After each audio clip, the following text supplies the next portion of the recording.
So you're thinking about making a move to Chicago and you're curious what the Windy City is all about? Well, this video is going to be for you because here are the top 5 neighborhoods in the city of Chicago for 2023.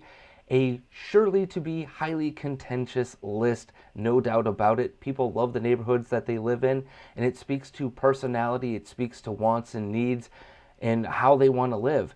And people love their neighborhoods in this city. That is for sure. So let's just dive right in.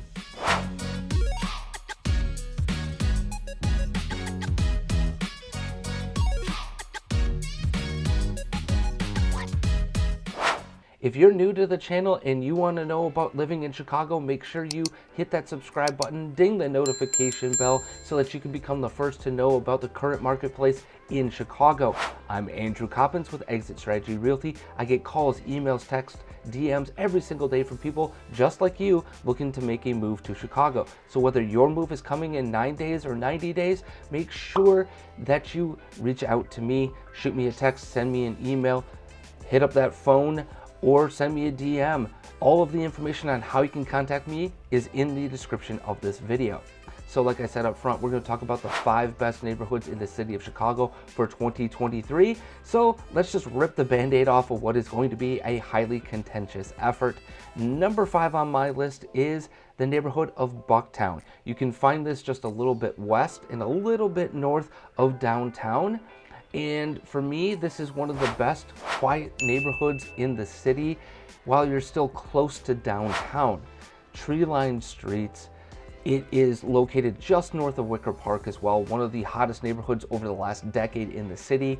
It's quieter, like I said, it's got those tree-lined streets. This is very family friendly in terms of a neighborhood in the city, but also it has shopping.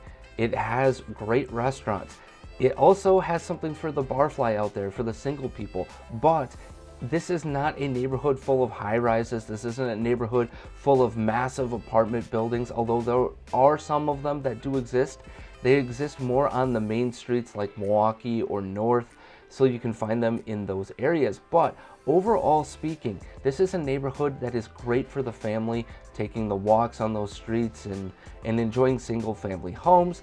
It's also a great neighborhood for those who enjoy outdoor activity. The 606 trail literally cuts through the heart of Bucktown. This is a 3-mile long trail that's good for biking, it's good for walking, it's good for runners. It's a green trail, just stuck in the middle of the city. It is fantastic for all of your needs. If you are into running, if you're into walking, if you're into exercise and fitness, it's great for you there.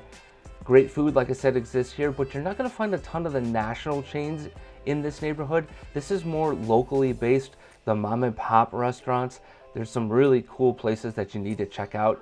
I would highly recommend this location if you're looking for quiet, family friendly, but still close to downtown. One of the other things that I really love about this neighborhood is the ability to get to downtown quickly if you need to for work or for play or whatever have you, because you can do it via the buses, you can do it via the blue line on the L. You have a couple of stops that you can get to pretty quickly, and it'll get you downtown in 15-20 minutes, depending on which stop you get on or off. And you have really easy access to I-90 if you're taking your car and going downtown as well. You can get there in probably about 30 minutes, depending on which day and time of the day you are going to be leaving your home. Now, my biggest drawback to Bucktown is its price point to get into the neighborhood. It is a really trendy neighborhood. Your single family median homes will go for around $991, so about $1 million will get you in. Now that is going to be better than some of the other places, but the overall median sales price in this neighborhood sits at $730,000. It's one of the highest median price points of any of the neighborhoods that are going to be on this list. So whether you want to buy that single family home, or you're looking at condos, or you're looking at attempting to just get into the neighborhood and figure out if this is the place for you long term, it's going to cost you more than in other neighborhoods. And that is a drawback for me. But overall, this is an amazing place to live, lots to do, lots to see, for all types of personalities, so check out Bucktown. Number 4 on my list, that's right, number 4 is going to be the Gold Coast. We're going to go downtown, the near north side of downtown, just outside of all the things that are going on Michigan Ave and River North and Streeterville and all of those things. We're talking about the Gold Coast. This is probably one of the 2 or 3 most iconic neighborhoods in all of Chicago, if you ask me. If somebody tells you about the Gold Coast here in Chicago, they're likely to give you a nickname or two about this area, but think affluence, think luxury living, think luxury shopping, think fine dining. That's what this neighborhood is all about. It does have the high rises and some of those things, but it's going to be luxurious living inside of many of these high rises. And more importantly, you've got tree-lined streets, you've got greenery, you have vintage homes, you've got row homes. This is an area that combines luxury with vintage in a really cool way. So if you're into the Maseratis and Lamborghinis, Ferraris, Porsches, all that sort of stuff, you're into high-end fashion, you're into wining and dining at high-end restaurants, this is going to be a place that you're going to want to consider living.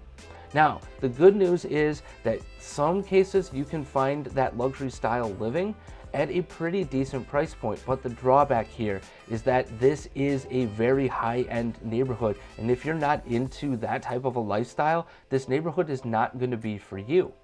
But let's move forward to a neighborhood that has luxury to it, but maybe less of the pretentiousness that the Gold Coast has to offer. We're going to go a little bit further north for my number 3 neighborhood, and that's Lincoln Park. I love this neighborhood because it's family friendly, but also has a ton of diversity to who calls this neighborhood home. In fact, one of the most unique parts of this is the home of the Lincoln Park Zoo, a zoo right in the middle of the city, in the heart of the city. It's a free zoo. It costs you nothing to enter it, other than if you need to park around there and you're gonna have to pay for that. But this is a paradise for animal lovers. This is a paradise for joggers. The Lincoln Park, the actual park, really cool area for you to be able to run around and get your fitness on. You have the access to the lakeshore and the lakeshore path. Tons of really cool things there. But this is also home to DePaul University. So you've got your 20-somethings, you might have your 30-somethings into the 40s and 50s who are having their families live, work, and play in the neighborhood. Tons of really cool things happen here, including shopping like on Armitage Avenue, the North Clybourne area. There's an Apple store in the neighborhood. Some really cool options for a lot of people. Now, the best part of this neighborhood is the fact that it combines vintage charm with some luxurious living. You're gonna find vintage, just brownstone homes, the classic Chicago homes, dotting throughout this neighborhood, next to modern condos, next to really vintage townhomes, and all sorts of really cool places to check out architecturally. So there's also really good restaurants. Obviously, it's Chicago, folks. Restaurants are always going to be good in this city. It's a food city.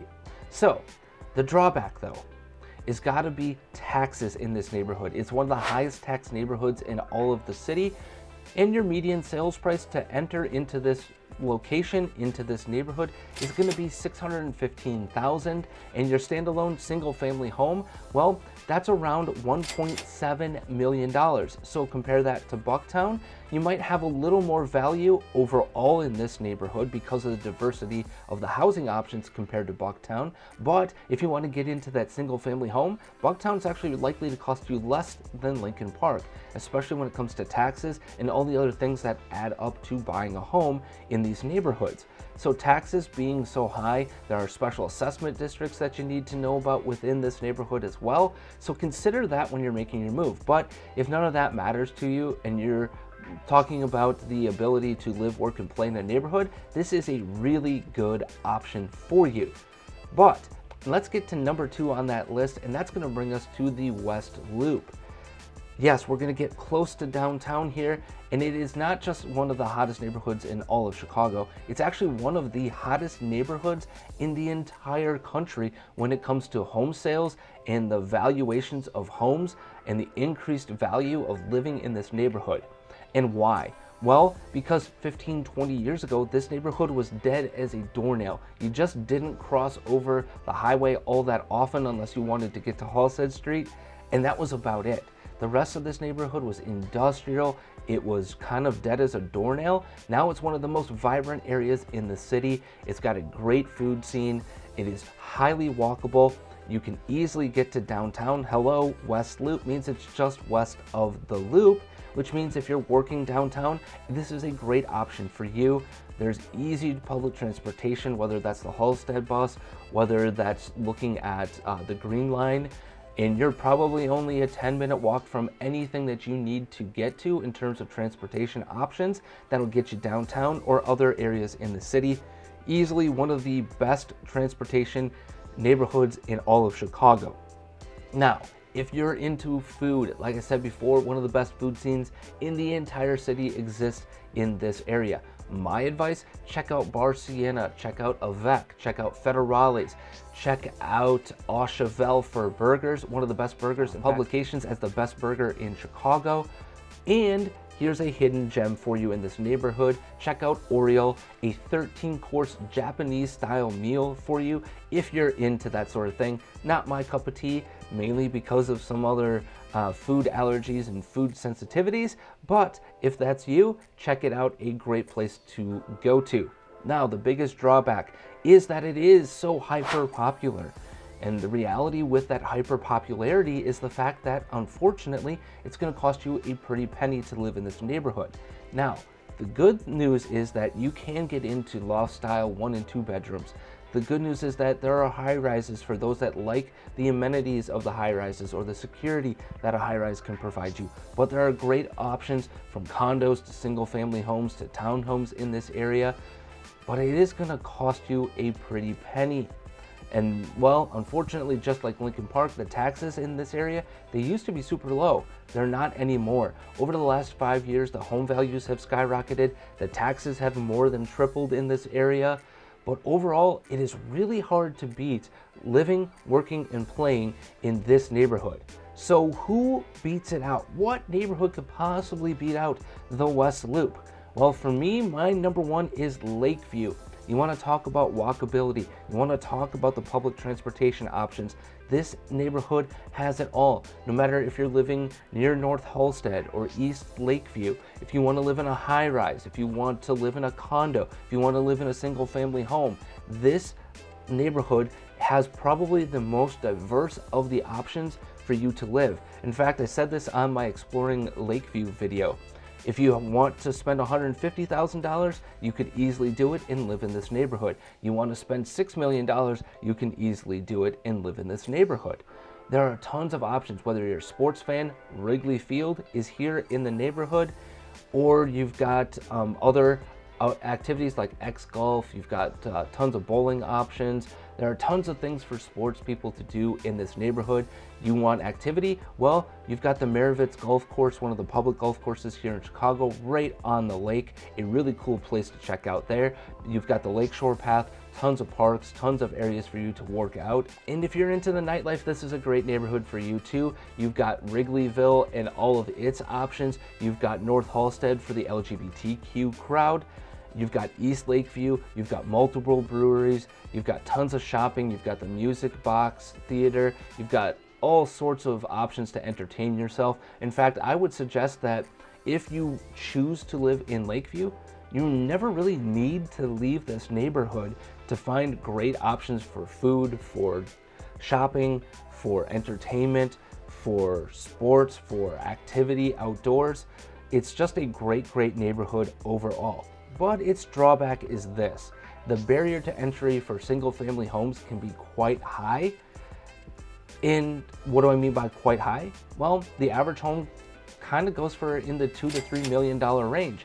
That can be a drawback to a lot of people, but it does have less in the tax realm than Lincoln Park does. So consider those things. All in all, from Lakeshore Drive and the views that you get there to the western part of Lakeview and some of the breweries that are around there and some of the things that you can do, it is hard to beat the value and the ability to entertain yourself in this neighborhood.